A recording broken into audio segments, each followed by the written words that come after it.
حضرت وہب ابن منبہ علیہ رحمہ فرماتے ہیں کہ بنی اسرائیل کے اندر ایک بادشاہ محل بنانے جا رہا تھا.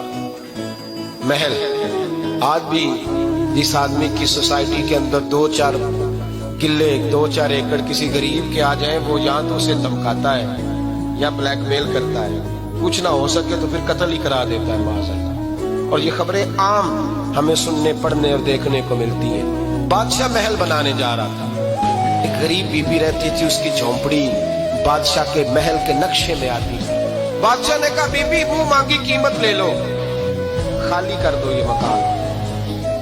بزرگوں کو اپنے جھونپڑیوں سے بڑی دلچسپی ہوتی ہے. بچے سوسائٹیوں میں چلے جاتے ہیں، ابا جی کہتے ہیں مجھے گاؤں میں رہنے دو، میرا یہی دل لگتا ہے، مجھے اس گھر سے دلچسپی ہو گئی.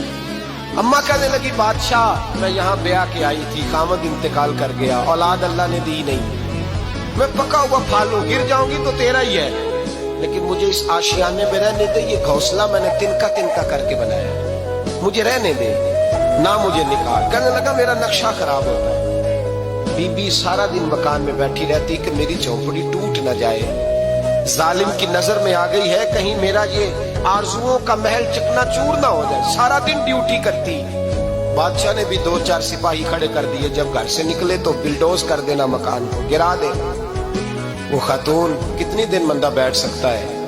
ایک دن سر شام گھر سے نکلی، 2-1 گھنٹے کے بعد واپس آئی تو مکان گر گیا تھا، دیوار بن گئی تھی.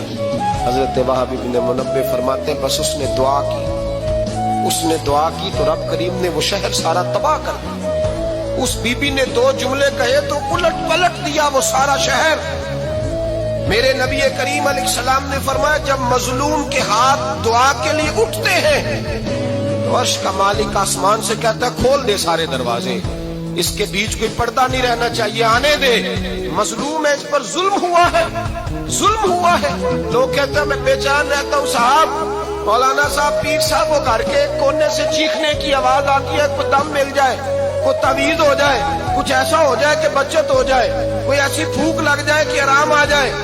تو میں کہتا ہوں بھائی اگر بڑے دم کرانے سے بھی فرق نہیں پڑا، اگر بڑے تعویذ لینے سے بھی چیخیں بند نہیں ہوئی، تو ذرا ٹٹول کے دیکھ لو کہیں کسی یتیم کی آہیں ہی نہ دفن ہو وہاں، کہیں کسی غریب کا گوشت تو نہیں دبا لیا، کہیں کسی کو لوٹ کے تو دیوار نہیں بنا لی، کہیں کسی کا مکان پہ قبضہ کر کے تو نہیں بنایا. اگر لوٹ اور حرام کا مال ہو تو پھر چیخیں بند نہیں ہوتی، پھر سکون سے سویا نہیں جاتا، پھر وہاں آرام کی نیند نہیں آتی. حضرت وہب ابن منبہ فرماتے ہیں بی بی آئی اور آ کر کے اس نے جب دیکھا میرا گھر ٹوٹ گیا ہے، محل ٹوٹ گیا ہے، حالات بدل گئے ہیں، تو خاتون آتی ہے اور میرے بھائی دعا کی تو اس نے انداز ہی بدل کے رکھ دیے.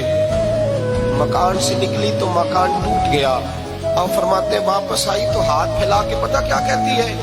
کہتی اے اللہ میں تو موجود نہیں تھی، بتا تو کہاں گیا تھا؟ تو بھی موجود نہیں تھا، میں تو نہیں تھی، پر تو کہاں تھا؟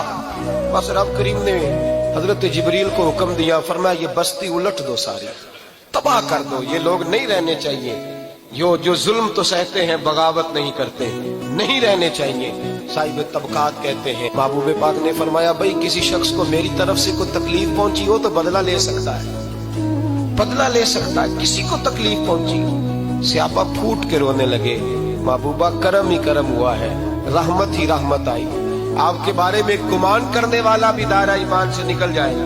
حضور آپ کیا فرما رہے ہیں؟ فرمایا نہیں بھائی اٹھو. پیچھے سے جناب عکاشہ بن محصن اٹھے، ہاتھ کانپتے ہیں، آگے بڑھے، کہنے لگے یا رسول اللہ ایک جنگ کے موقع پر آپ نے درہ مارا تھا، ننگی پیٹھ پر صفیں سیدھی کراتے، بات دل میں رہ گئی ہے، میں نے بدلہ لینا ہے. نبی کریم نے فرمایا بلال دوڑ کے جاؤ، فاطمہ کے گھر درہ پڑا ہے، درہ لاؤ. سیدنا بلال حبشی کہتے میں گیا، دستک دی سیدہ طیبہ طاہرہ. حضرت فاطمہ فرمانے لگی بلال کیسے آئے ہو؟ اماں جی وہ درہ چاہیے تھا.